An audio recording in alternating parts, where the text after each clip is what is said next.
Welcome to Autism Approved, brought to you by Enzymedica. Now here's your host, Kristen Selby Gonzalez.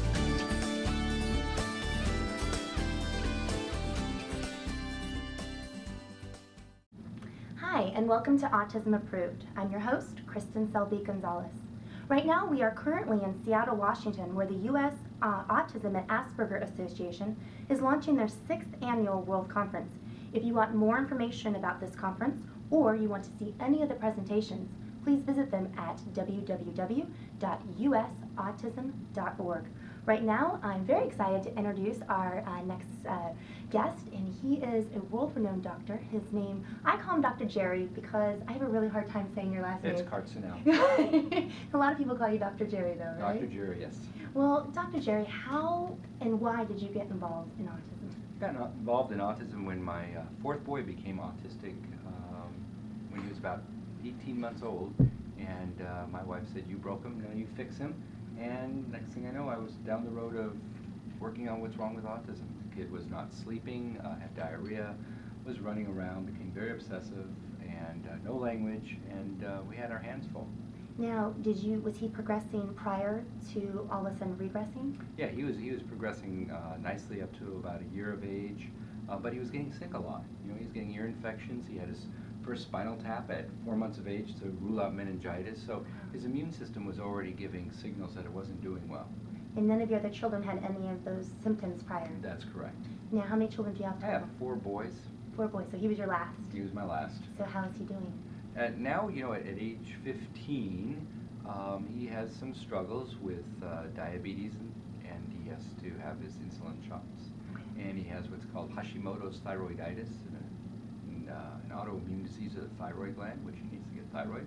And he's got a disease of the spine called Sherman's disease. So we definitely have our challenges. He keeps teaching me a whole lot.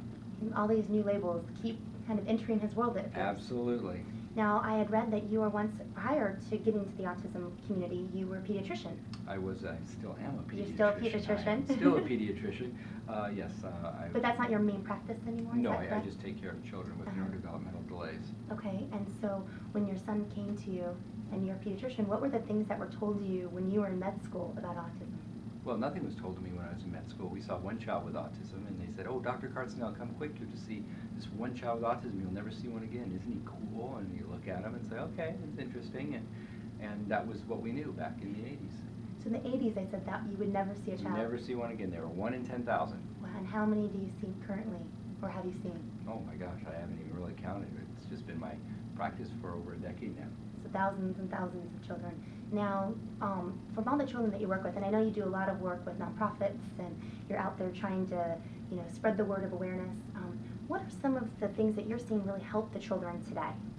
Well, the things that help the children today are making better the symptoms that they have. For example, if you have a child who's not sleeping, one thing for that one family is to really help that child sleep, because my wife would say she can handle just about anything if she can get 8 hours of uninterrupted sleep. But when you start having these kids who get up every 20, 30 minutes and scream and want to have a party and bounce up and down on the bed, I mean, they're going to go crazy.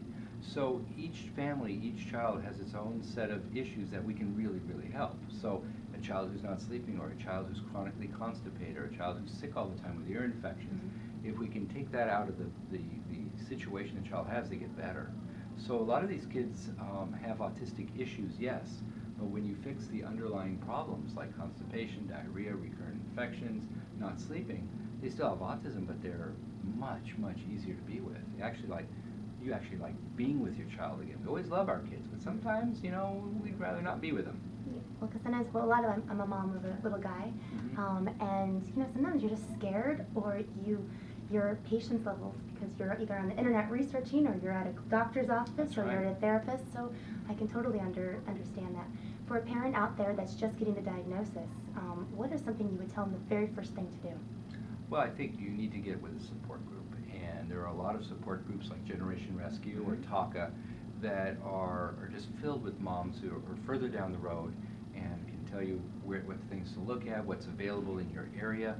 I work with families from all around the world, from the Middle East to Africa, Europe, And you need to know what's in your area that can support you, and or maybe long distance. I mean, Generation Rescue will support anybody. You just talk to them. They have live chat lines, and there's always somebody there that you can learn things from. Like, okay, so I've heard with autism that you should go on this thing called a gluten-free, dairy-free diet. Well, what's a gluten-free, dairy-free diet? How do I do that?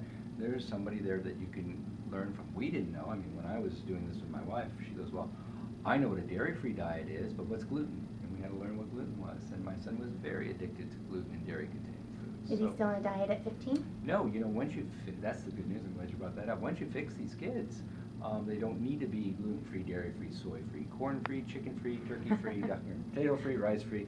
My son was so allergic to foods at one time. So the whole idea is to bring healing. But the first thing to do, I think, is to get involved with a local chapter of people who are just like you, have children who have the diagnosis of autism, to see what they're doing.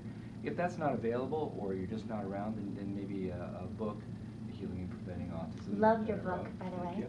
But there's other books too that I've written that can help parents pilot that journey. But there's such a wealth of information on the internet. Generation Rescue, TACA have a tremendous amount of material that you can read through, even if you don't have a book available. Well, what I love is today I know it's 1 out of 91 between the ages of 3 and 17, being diagnosed, and all the information that's out there sometimes is a little hard to kind of filter it, but what is nice, what he's talking about, is with Generation Rescue and TACA, a lot of that information has already been filtered to where you don't have to say, gosh, okay, do I try this, or do I try that, or is that a magic pill? Because there's so many things that you read online that you just don't know where to put your money and where to put, I guess, your first step. So love that. Now, going back to your son, now you said he's no longer on a diet, but he has all these other labels. Do you feel that those labels, in a sense, triggered some of the autism behaviors or autistic behaviors? Now, these labels came along with the autism. A lot of our children, for example, we have 30% of our kids with seizure disorder. So we know that autistic kids, 30% of them are going to have epilepsy. Okay, we know that children with autism, probably 50 or 60% of them are going to have gut disease. Disease of the GI tract. So which came first, the chicken or the egg? To me, it doesn't matter, because I just want to fix it, and I'll let some of the researchers who are a lot smarter than I figure out which was really first to happen.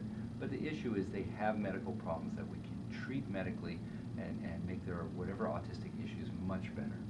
Now, when you're getting these other labels, like I know with my son, he's diagnosed with celiac, on top of autism, failure to thrive, and some other things.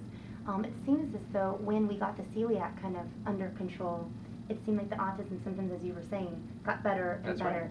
Right. And so it's interesting because there's so many families out there that will say, well, diet doesn't work, or perhaps, there's these therapies like the supplement therapies, so maybe your minerals or vitamins, things like that. How do we help these parents understand what doctors to look for, to know what they're looking for? Because I know it took the doctors originally 2 years to get even a diagnosis of celiac when we knew it was there to begin with. Like, how do we get these doctors to test?